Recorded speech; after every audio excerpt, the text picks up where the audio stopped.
क्या आपको भी डर है कि यंग पीपल को इतने हार्ट अटैक आ रहे हैं, कहीं मुझे भी ना आ जाए? रिसेंटली एक मेरे पास केस आया। उन्होंने बताया कि काफ़ी महीनों से उनको ना मन में फियर सा हो गया है जब ये न्यूज़ सुनते हैं कि यंग पीपल को बड़े हार्ट अटैक आ रहे हैं, कहीं मुझे भी ना आ जाए। तो बड़े डर के मारे वो अपने टेस्ट करवाते रहते थे हर 3 महीने के बाद, और डॉक्टर्स के पास भी जा रहे थे और लिपिड प्रोफाइल को बार बार चेक करवा रहे हैं कि मेरा कोलेस्ट्रॉल ना बढ़ जाए, कहीं मुझे हार्ट अटैक ना हो जाए। तो किसी डॉक्टर से जैसे सेकंड ओपिनियन, थर्ड ओपिनियन लेते रहते हैं, जैसे हम बहुत वहम की कोई बीमारी नहीं होती ना।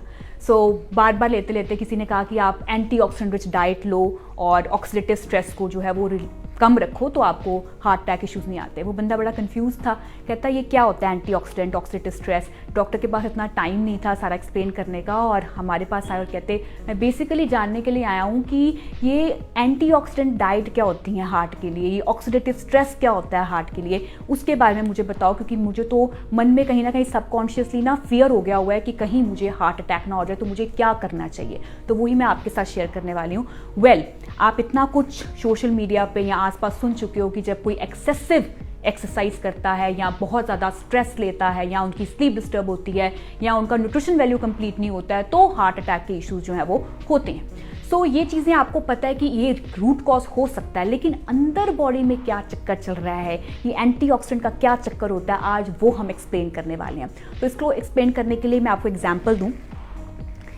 ये आप एप्पल देख रहे हो और हमने इसको कट किया तो ये क्या हो गया, ये ब्राउन कलर का हो गया हुआ है, ठीक है। So what scientifically is happening in this Apple, क्या हो रहा है कि जब एप्पल में क्या होता है, आयन होता है ना, और आयन जब ऑक्सीजन के साथ मिला तो उसने क्या कर दिया, इसको ब्राउन कर दिया, इसका कलर चेंज कर दिया। जैसे आप लोहे को देखते हो, जब उसको रस्ट लग जाती है तो रस्ट में क्या होता है, उसका कलर चेंज हो जाता है। ऑक्सीजन जो है वो वाटर के साथ, ये इसका जो साइंटिफिकली जो चेंज हुआ उसे हम कहते हैं ऑक्सीडाइज्ड हो गया, है ना। तो ये ऑक्सीडेशन प्रोसेस है, ऑक्सीडाइज्ड हो जाना, है ना। तो ये this is a normal scientific way of oxidation. अब ये हमारी बॉडी के अंदर भी चल रहा होता है, जिसकी वजह से हमारे अंदर हार्ट अटैक या ये एथराइटिस इश्यूज और बहुत सारे गट इश्यूज, ये सब चीज़ें जो वो चलनी स्टार्ट हो जाती हैं। सो बेसिकली एंटीऑक्सीडेंट्स क्या होते हैं, एंटी मतलब अगेंस्ट, और जो ऑक्सीडेंट अटैक हो रहा है उसके अगेंस्ट जो काम कर रहे हैं वो है हमारे एंटीऑक्सीडेंट्स, ठीक है। अब ये देखो हमारी बॉडी में ट्रिलियंस ऑफ सेल्स काम कर रहे हैं, इतने सेल्स काम कर रहे हैं, उस सेल्स में जो है सेल में एनर्जी है, सेल जो है वो अपने आप को एनर्जी रिलीज करता है, एटीपी हम उसको एनर्जी को रिलीज करने को कहते हैं। अब ये जब सेल काम कर रहा है, अब आज ये बोर्ड पे साइंस की क्लास आपकी ली नहीं है मैंने बड़े दिनों से, सो आज आपकी क्लास स्टार्ट होती है।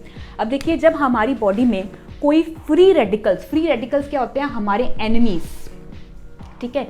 ये जो हमारे एनिमीज हैं, एनिमीज कहाँ से आ रहे हैं, एनिमीज आ रहे हैं हमारे जब हम बहुत ज़्यादा एक्सरसाइज एक्स्ट्रा अमाउंट पे कर रहे हैं या एक्सरसाइज बिल्कुल भी नहीं कर रहे हैं, या तो बहुत ज़्यादा एक्सरसाइज है या बिल्कुल भी नहीं कर रहे हैं। Sorry about my hand writing, मुझे कहा जाता है कि प्लीज़ क्लियर लिखो, but I am sorry about that. So exercise बहुत ज़्यादा हो जाती हैं, बिल्कुल ही सेडेंटरी हो जाते हैं, तो हमारे फ्री रेडिकल्स जो होते हैं, फ्री रेडिकल्स जो हैं वो हमारी एनिमीज हैं जो अंदर एंट्री ले लेते हैं। This is like this red वाला जो सर्कल बनाया ना, दिस इज एन एटम। अब मैं आपको साइंस में नहीं लेके जाना चाहती हूँ कि एटम में इलेक्ट्रॉन होते हैं, ये होता है वो होता है, बट ये मैंने एक एटम का स्ट्रक्चर बना दिया। तो ये जो है रेड कलर का जो वो फ्री रेडिकल है जो हमारी बॉडी में एंटर करेगा। जैसे ये फ्री रेडिकल्स बढ़ने स्टार्ट हो जाते हैं, क्योंकि आप बहुत ज़्यादा कुछ क्रॉनिक स्ट्रेस लेते हो, या आपकी स्लीप बहुत डिस्टर्ब चल रही है, या आपका न्यूट्रिशन वैल्यू जो वो कंप्लीट नहीं हो पा रहा है, तो उसकी वजह से फ्री रेडिकल्स कहते हैं wow what a good environment, यहाँ पे तो मैं एंट्री ले सकता हूँ, और बहुत सारे फ्री रेडिकल जो है वो आराम से जो है वो अंदर आते रहते हैं। अगर तो आप इन सब चीज़ों के ऊपर वर्क करना स्टार्ट कर देते हो, फ्री रेडिकल्स को लगता है बंदा बड़ा अच्छा है, बड़े ध्यान रखा है, यहाँ से भागो, हमें काम करने की जरूरत नहीं है यहाँ पे। लेकिन जब आप अपनी इन चीज़ों का ध्यान नहीं रखते हो तो क्या होता है, हमारी बॉडी जो है वो फ्री रेडिकल्स बढ़ाते बढ़ाते आपके सेल को डैमेज कर देती है, और अल्टीमेटली वो डैमेज जब आपके हार्ट के ऊपर जाता है तो वो हार्ट अटैक के इश्यूज आते हैं।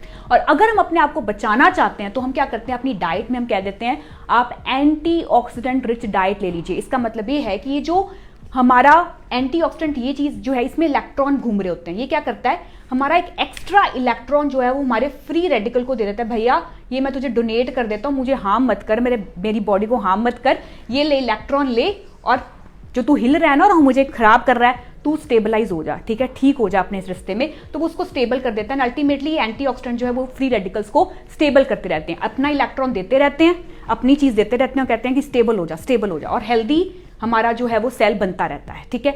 लेकिन जब आप एंटीऑक्सीडेंट नहीं खाते, और अब एंटीऑक्सीडेंट कहाँ से मिलते हैं, जैसे हम कहते हैं विटामिन सी खा लो जी, विटामिन ई खा लो, ग्लूटाथियोन खा लो, ये सब चीज़ें आपको विटामिन से जो है वो एंटीऑक्सीडेंट मिलते हैं। बहुत सारे आपने आर्टिकल्स और सब कुछ पढ़ा होगा। लेकिन अब यहाँ पर हमारा टर्निंग पॉइंट आता है, ये बहुत इंपॉर्टेंट चीज़ है। हमारा टर्निंग पॉइंट क्या है कि आप एंटीऑक्सीडेंट जितने मर्जी खाओ, विटामिन सी खाओ, विटामिन ई खाओ, जिसमें आप सोचते हो कि हम सिट्रस फ्रूट से ले लेंगे या हम ऑयल से ले लेंगे। प्रॉब्लम पता क्या होती है, आप ये एंटीऑक्सीडेंट तो खा लेते हो, लेकिन एंटीऑक्सीडेंट को ऑब्जॉर्ब कौन करेगा?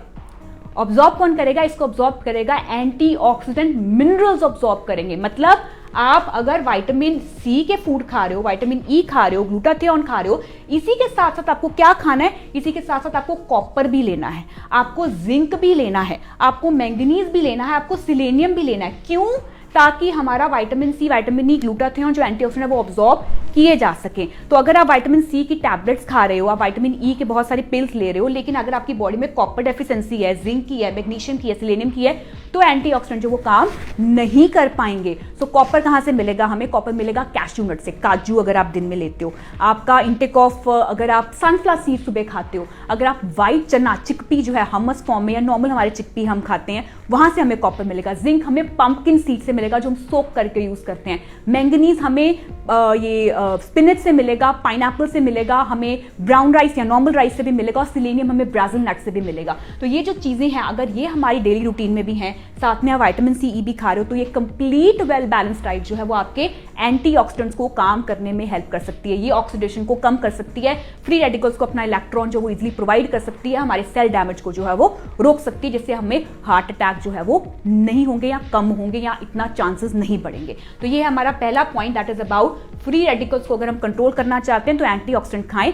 एंटीऑक्सीडेंट अगर खाना चाहते हो तो साथ में हमें एंटीऑक्सीडेंट मिनरल्स भी लेने पड़ेंगे। दूसरी चीज जो हमारी आती है, अगर आप अपने कोलेस्ट्रॉल के टेस्ट करवाए जा रहे हो और आपको लग रहा है कोलेस्ट्रॉल तो बिल्कुल नॉर्मल आता है हमारा, लेकिन फिर भी प्रॉब्लम जो है वो ये है कि हार्ट अटैक हो सकते हैं। अगर even if the individual has a good lipid profile, फिर भी उनके हार्ट अटैक के इश्यूज क्यों होते हैं? क्योंकि हम चेक नहीं, क्या नहीं चेक करवा रहे हैं, हम होमोसिस्टीन लेवल जो है वो चेक नहीं करवा रहे हैं।